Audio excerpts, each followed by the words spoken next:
Here on Times Now Live Wire, we continue our focus on what's happening in Mumbai. Now, Times Now has accessed Rhea Chakraborty's bail plea in the Sessions Court in Mumbai. Rhea claims in that particular plea that a false narrative is being peddled against her. The hearing, remember, on the bail plea will be held tomorrow morning. The Rhea's lawyers have claimed that she was coerced into making those statements while those questioning and grilling sessions with the NCB were happening for the past 3 days. The lawyers, of course, working on the theory that everything Rhea has told the NCB sleuth has been under duress. This is what the lawyers are claiming right now. Also accusing the NCB of trying to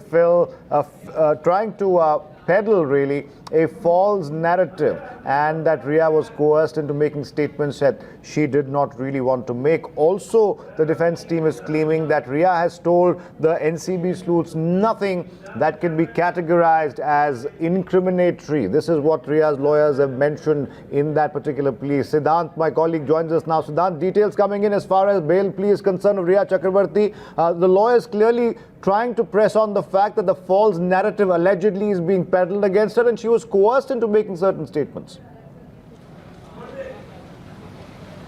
Well, that's absolutely right. You know, it was our news break where we told our viewers that Rhea Chakraborty has finally confessed about consuming drugs. But now, during a bail plea, her lawyers are saying that was a false narrative being put out by the agency. Now, Times Now has also accessed the statement given by Rhea Chakraborty to the agency. I'm being joined by senior colleague Priyank Tripathi, who has been tracking this case. Priyank, you have accessed the copy of that statement. What is written in that? And now Mr. Manish Shinde is alleging that agency is lying in trying to build false narrative against his client. Siddhanta, we need to understand that this particular copy of the statement which we have managed to access is under section 67 of NDPS Act, which means that voluntarily she was giving a statement. It is on the last pages of the statement copy, although we are not going to show the full copy because this is the crux of the statement which she has given, where she has accepted that yes, she was consuming drugs, weeds and marijuana. Later to that, she has also said that she is not in the condition to give further statement, and in the initial part of her confession statement, she has stated that she was consuming. When we saw the demand... And that too, Priyank, this statement was given when she was not in the custody of NCB. Certainly. That was the strategy of NCB officials to question her, to give her that kind of space where she can open up. There are two teams of NCB which were looking into this matter, Siddhant. First team was of Maharashtra zone, second team was of the Delhi zone. What Delhi zone did, they did not focus on the written part of the questionnaire, which was on the form of wherever you were. So this typical method of questioning was not followed. It was an interactive base. And then the last part of her statement... Please stay on with us. We're also being joined right now by my colleague Priya Bell on the big screen. We've accessed, Priya, the details of the bail plea there. Clearly the lawyers working on a sustained defense. What does the bail plea say? Right, Atha, there are some sensational arguments that have been put forth by Satish Manish Shinde in this document that we have accessed. This, remember, is the bail application that has been put forth in the session court today by Rhea's lawyers. And this is the most important part.